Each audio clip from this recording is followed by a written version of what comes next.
राधे राधे मित्रों, स्वागत है आपका आपके अपने YouTube चैनल पर। हम जो भी दुख और सुख भोग रहे हैं वो हमारे ही पहले के किए गए कर्मों के अनुसार हमको प्राप्त होते हैं। एक गांव के एक जमींदार ठाकुर बहुत वर्षों से बीमार थे। इलाज करवाते हुए उन्होंने ऐसा कोई डॉक्टर, कोई वैद्य नहीं छोड़ा, कोई टोना टोटका भी नहीं छोड़ा जिससे उन्होंने इलाज न करवाया हो, लेकिन कहीं से भी थोड़ा सा भी आराम उनको नहीं हो पाया। एक बार वो जमींदार अपने गांव के लोगों के साथ अचानक वृंदावन में श्री देवरा बाबा के दर्शन करने के लिए आए।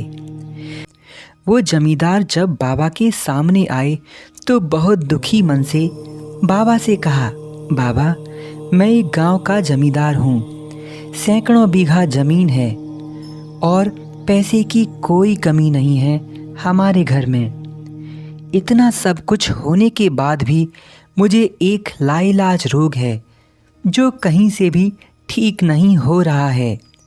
बाबा जी ने पूछा, बच्चा, क्या रोग है तुमको?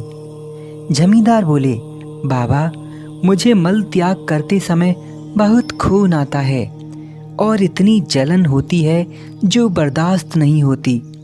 ऐसा लगता है मेरे प्राण ही निकल जाएंगे। बाबा, आप कुछ मेहरबानी करिए ताकि मेरी ये पीड़ा दूर हो जाए। श्री बाबा तो परम दयालु हैं। बाबा ने कुछ देर तक अपनी आंखें बंद कर लीं और थोड़ी देर बाद बोले, बच्चा, बुरा तो नहीं मानोगे, एक बात पूछूं? जमींदार बोले, नहीं महाराज जी, आप पूछिए। बाबा जी उस जमींदार से बोले, बच्चा, तुमने कभी किसी का दिल इतना ज़्यादा तो नहीं दुखाया कि उसने तुम्हें जी भर के बद्दुआएं दी हों, जिसका दंड आज तुम इस रोग के रूप में भोग रहे हो। तुम्हारे दुख देने से वो इतना अधिक दुखी हुआ हो जिसके कारण आज तुम इतनी पीड़ा झेल रहे हो। जमींदार बोले, जी नहीं बाबा जी, जहाँ तक मुझे याद है मैंने तो कभी किसी का दिल नहीं दुखाया। बाबा जी तो त्रिकालज्ञ हैं। श्री बाबा फिर बोले, बच्चा, याद करो और सोचो, कभी किसी का हक तो नहीं छीना तुमने, या कभी किसी की पीठ में छुरा तो नहीं मारा, या फिर किसी की रोजी रोटी या कुछ उसके साथ अनिष्ट किया हो। किसी का हिस्सा जबरदस्ती तुमने खुद तो नहीं संभाल रखा। श्री बाबा की बात पूरी होने पर वो जमींदार खामोश हो गए और शर्मसार होकर बोले, बाबा जी, मेरी एक विधवा भाभी हैं जो कि इस वक्त अपने मायके में रहती हैं। वो जमीन में से अपना हिस्सा मांगती थीं। मैंने सोचा कि ये सब हिस्सा कहीं अपने भाइयों को ना दे दें, इसीलिए उनको कुछ भी नहीं दिया। बाबा जी ने कहा, बच्चा, आज से ही उन्हें हर महीने 100 रुपये भेजना शुरू करो। यह उस समय की बात है जब 100 रुपये में पूरे परिवार का पेट पल जाता था। उसने कुछ रुपए भेजना शुरू कर दिए और 2-3 हफ्ते में ही उसने बहुत सारी शांति पाई। उनका रोग 75% सही हो गया। जब वे श्री बाबा के पास दोबारा पहुँचे तो बाबा से बोले, बाबा जी, आपकी कृपा से मैं 75% ठीक हो गया हूँ।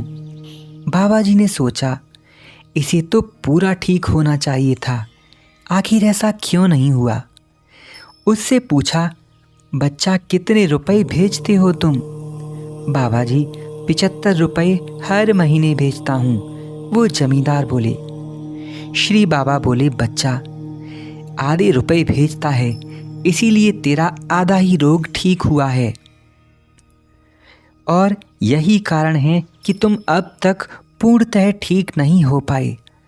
बाबा जी ने कहा, उसका पूरा हक उसे इज्जत से बुला कर दो, नहीं तो ऐसे ही कष्ट भोगते रहोगे। वो अपने पैसों को जैसे चाहे खर्च करे, अपनी ज़मीन जिसे चाहे उसे दे। यह उसकी मिल्कियत है, इसमें तुम्हारा कोई दखल नहीं। जानते हो वो कितना रोती रही है, जलती रही है, तभी तुम्हारी इतनी जलन हो रही है। तुमने उसका हिस्सा क्यों हड़पा? जरा सोचो, मरने के बाद तुम्हारे साथ क्या जाएगा? जमींदार को बहुत पछतावा हुआ।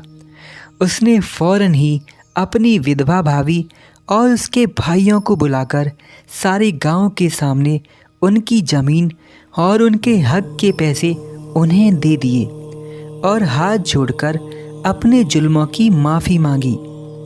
उनकी भाभी ने उन्हें माफ़ कर दिया और उनके पूरे परिवार को खूब आशीर्वाद दिया।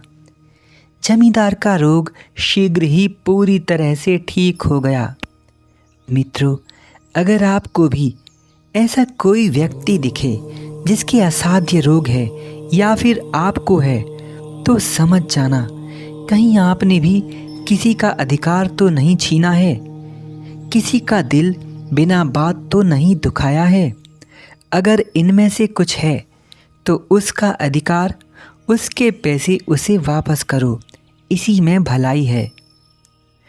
किसी की दुख भरी आहें आपके जीवन में तूफान के झोंके ला सकती हैं और ये अनेक रोगों को निमंत्रण देती हैं। इसीलिए याद रखो, परमात्मा की लाठी में आवाज़ नहीं होती।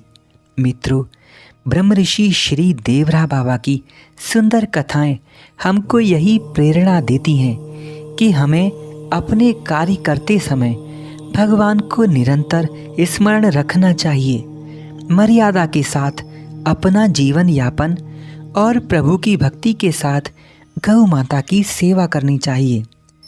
आपको वीडियो अच्छा लगा हो तो इसे लाइक और मित्रों में शेयर ज़रूर करना।